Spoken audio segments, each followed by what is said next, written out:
4 septembre 1797, coup d'État en République française par François Rebelle. 11 mai 1798, coup d'État en République française, la loi du 2 février. Samedi 9 novembre 1799, coup d'État en République française, Napoléon Bonaparte accède au pouvoir. 2 décembre 1851, coup d'État constitutionnel en République française.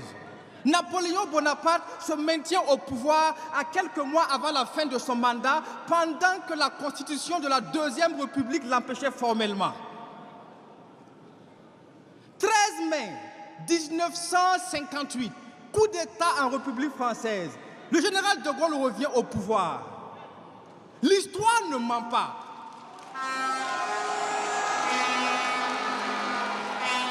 L'histoire ne ment pas, sauf si on laisse les menteurs la raconter.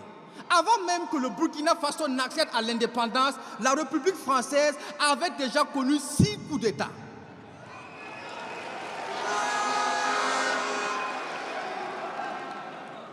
Comprenez donc que nous sommes dans le 2 poids 2 mesures, parce que fin d'année 2023, classification des 10 Français les plus grands hommes de tous les temps, et surprise, en 2e position, Napoléon Bonaparte, le putschiste. Dans le 2 poids 2 mesures, quand c'est eux, ce sont des sauveurs, et quand c'est nous, ce sont des putschistes. Quand c'est eux, ils jettent des fleurs, et quand c'est nous,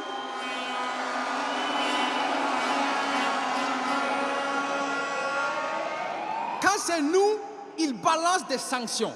Quand c'est eux, c'est le tapis rouge, plus grand homme de tous les temps. Et quand c'est nous, ils sont en rage et comme des caméléons, ils changent de teint. Quand c'est eux, la démocratie, c'est laisser le peuple choisir. Et finalement, quand c'est nous que le peuple choisit, ils disent que le peuple a mal choisi.